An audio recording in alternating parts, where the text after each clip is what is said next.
Welcome to Olukdar Coaching. Please subscribe my YouTube channel. আজকের class Himalaya দর্শন class 9। প্রথম question, Himalaya দর্শন প্রবন্ধটির রচয়িতাকে? এই প্রশ্নের উত্তর হয়ে যাবে হিমালয় দর্শন প্রবন্ধটির রচয়িতা হলেন বেগম রোকেয়া। তাহলে হিমালয় দর্শন প্রবন্ধটির রচয়িতা হলেন বেগম রোকেয়া। হিমালয় দর্শন রচনাংশটি কোন নামে কোথায় প্রথম প্রকাশিত হয়েছিল? হিমালয় দর্শন রচনাংশটি কূপমণ্ডুকের হিমালয় দর্শন নামে 1311 বঙ্গাব্দে মহিলা পত্রিকার কার্তিক সংখ্যায় প্রথম প্রকাশিত হয়েছিল। তাহলে মনে রাখবে কূপমণ্ডুক।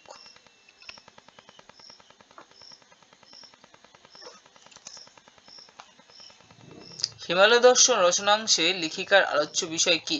হিমালয় দর্শন রচনাংশে লেখিকা বেগম রোকেয়ার আলোচ্য বিষয় তার কার্শিয়াং ভ্রমণের অভিজ্ঞতা। যথাসময় যাত্রা করিয়া শিলিগুড়ি স্টেশনে আসিয়া পৌঁছালাম। লেখিকা কোন উদ্দেশ্যে শিলিগুড়ি স্টেশনে এসে পৌঁছেছেন? লেখিকা বেগম রোকেয়া হিমালয়ান রেলগাড়ি চড়ে কার্শিয়াং যাওয়ার জন্য শিলিগুড়ি স্টেশনে এসে পৌঁছেছেন। হিমালয় রেল রোড কোথা থেকে আরম্ভ হয়েছে? হিমালয় রেল রোড শিলিগুড়ি থেকে আরম্ভ হয়েছে। তাহলে হিমালয়ের রেল রোড শিলিগুড়ি থেকে আরম্ভ হয়েছে।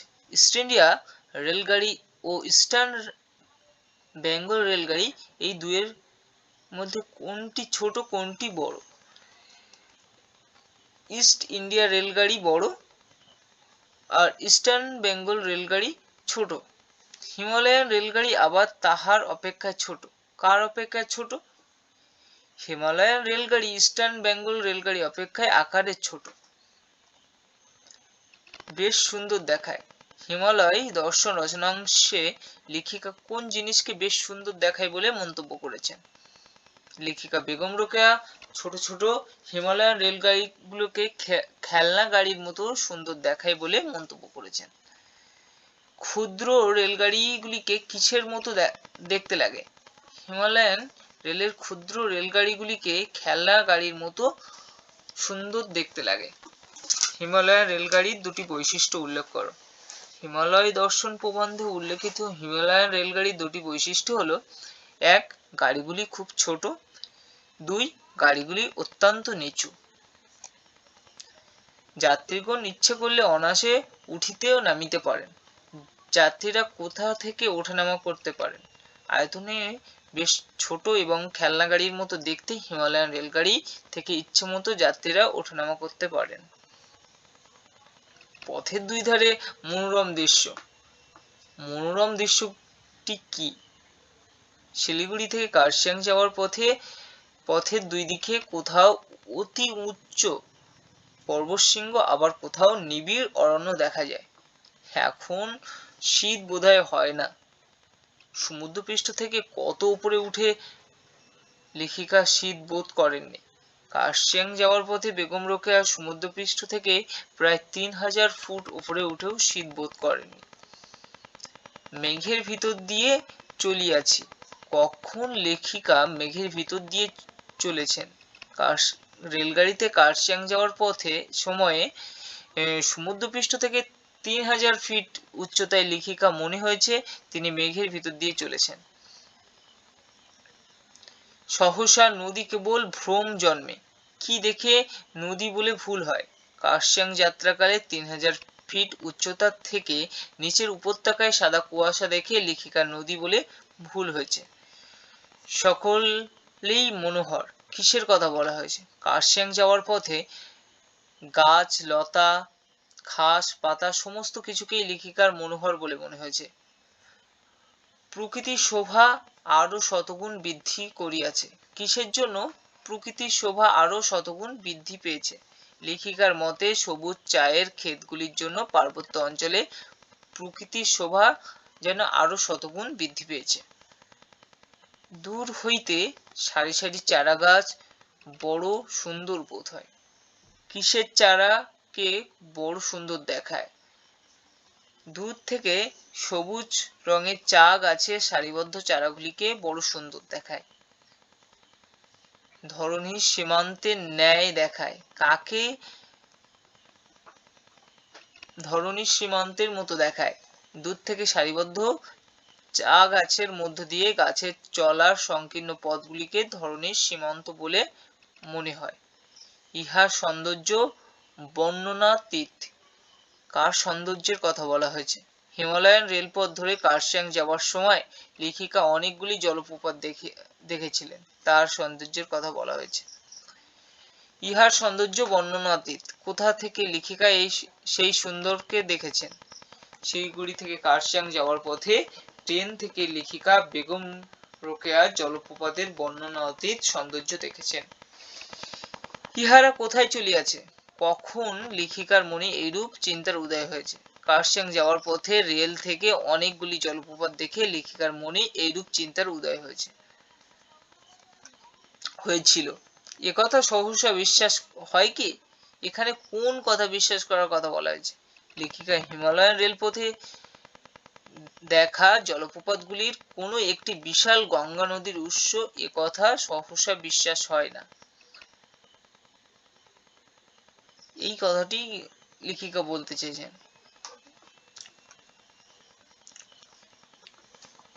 একটি বড় ঝর্ণার নিকট ট্রেন থামিল। ট্রেন থামার কারণ কি? লেখিকা বেগম রোকেয়া হিমালয়ান রেলপথের যে ট্রেনটি চড়ে কার্শিয়াং যাচ্ছিলেন, একটি বড় ঝর্ণার কাছে জল পরিবর্তনের জন্য সেটি দাঁড়িয়েছিল। ট্রেন থামিল। প্রাথমিকভাবে লেখিকার ট্রেন থামার কারণ হিসেবে কি মনে হয়েছিল? হিমালয় দর্শন রচনাংশে লেখিকা প্রাথমিকভাবে মনে হয়েছিল যাত্রী সাধারণ যাতে প্রাণ ভরে ঝর্ণাটি দেখতে পায়, সেই কারণে ট্রেনটি দাঁড়িয়ে আছে। সেই জন্য বোধহয় গাড়ি থামিয়াছে। কি জন্য গাড়ি থামিয়াছে বলে লেখক ভেবেছিলেন? সাধারণ যাতে প্রাণ ভরে জলপ্রপাতের সৌন্দর্য উপভোগ করতে পারে, সেই জন্য রেলগাড়ি থেমেছিল বলে মনে করেছিলেন লেখিকা। লেখিকা কোথায় ঢেঁকি-ঝাঁকের কথা মনে পড়েছিল? মহিলা নামক পত্রিকায় লেখিকা ঢেঁকি-ঝাঁকের কথা মনে পড়েছিল। ঢেঁকি-ঝাঁক কেমন প্রকৃতি বলে লেখিকা জানতেন? ঢেঁকি-ঝাঁক ক্ষুদ্র গুল্ম প্রকৃতির বলে লেখিকা জানতেন। ভারী আনন্দ হইল। কি দেখে লেখিকার আনন্দ হলো? কার্শিয়াং এ লেখিকা তার ভূতত্ত্ব গ্রন্থের পড়া ঢেঁকি-তরু দেখে খুব আনন্দ পেয়েছিলেন। কেবল ভূতত্ত্ব, জিওলজি গ্রন্থে পাঠ করিয়াছিলাম। লেখিকা কি পাঠ করিয়াছিলেন? ভূতত্ত্ব গ্রন্থে লেখিকা পাঠ করিয়াছিলেন যে কার্বনিফেরাস যুগে ঢেঁকি গুল্ম নয়, বড় ঢেঁকি গাছের অস্তিত্ব ছিল। ঢেঁকি-তরু উচ্চতা কত? লেখিকা তার হিমালয় দর্শন প্রবন্ধে কার্শিয়াং এ দেখা 20-25 ফিট উঁচু ঢেঁকি গাছের কথা বলেছেন। তাই নির্ভয়ে বেড়াতে পারি। লেখিকা কেন নির্ভয়ে বেড়াতে পারার কথা বলেছেন? পার্বত্য অঞ্চলের নিবিড় জঙ্গলে বাঘ না থাকায় লেখিকা নির্ভয়ে বেড়াতে পারতেন। নির্জন বনের মধ্যে লেখিকা কি দেখতে পেয়েছিলেন? নির্জন বনের মধ্যে লেখিকা চীনে জোঁক দেখতে পেয়েছিলেন। এদেশের স্ত্রী লোকেরা জোঁক দেখিলে ভয় পায় না। এদেশ বলতে কোন দেশের কথা বলা হয়েছে? এদেশ বলতে হিমালয়ান পার্বত্য এলাকায় অবস্থিত কার্শিয়াং অঞ্চলকে বুঝিয়েছেন লেখিকা। লেখিকাদের ভুটিয়া চাকরানীর নাম কি? লেখিকাদের ভুটিয়া চাকরানীর নাম ছিল ভালু। ভুটিয়ানিদের ঘাগরার বিশেষত্ব কি ছিল? ভুটিয়ানিরা 7 গজ লম্বা কাপড় ঘাগরার মতো করে পরে এবং তাদের কোমরে একখানি বস্ত্রখণ্ড জড়ানো থাকে। সেই পথে অবলীলাক্রমে উঠে কোন পথের কথা বলা হয়েছে? পার্বত্য অঞ্চলে প্রস্তরময় বন্ধু চড়াই পথ যা দেখে সমতলবাসীরা শঙ্কিত হয়, সেই পথের কথা বলা হয়েছে। রমণী জাতি দুর্বল বলে তাহার আরেক নাম কি? মহিলা পত্রিকার সম্পাদকের লেখা অনুযায়ী রমণী জাতি দুর্বল বলে তার আরেক নাম অবলা। মহিলা পত্রিকার সম্পাদক মেয়েদের সম্বন্ধে একবার কি লিখেছিলেন? মহিলা পত্রিকার সম্পাদক মেয়েদের সম্পর্কে একবার লিখেছিলেন যে রমণী জাতি দুর্বল বলে তাহাদের নাম অবলা। ভুটানিরা নিজেদের কি বলে পরিচয় দেয়? ভুটানিরা নিজেদের পাহাড়নি বলে পরিচয় দেয়। ভুটানিরাও ওই অবলা জাতির অন্তর্গত নাকি? কাদের অবলা জাতি বলা হয়? মহিলাদের অবলা জাতি বলা হয়। ভুটানিরা কিভাবে পেটের ভাত জোগাড় করে? পুরুষদের থেকে অর্থ সাহায্য আশা না করে পার্বত্য পথে পাথর বয়ে উপার্জনের মাধ্যমে পেটের ভাত জোগাড় করে ভুটানিরা।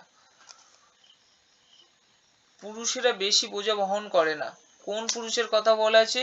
আলোচ্য উদ্ধৃতাংশে ভুটিয়া পুরুষদের কথা বলা হয়েছে, যারা মহিলাদের বই আনা পাথর বিছিয়ে রাস্তা বানায়। যেন ইহাদের মতে নিচিকা আদমি অসভ্য।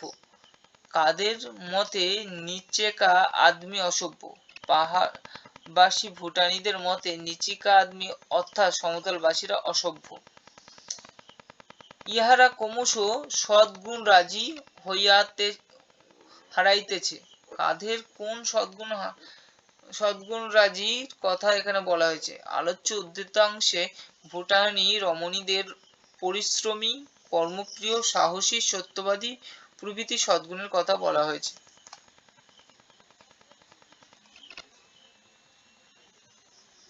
সবাইকে অসংখ্য ধন্যবাদ।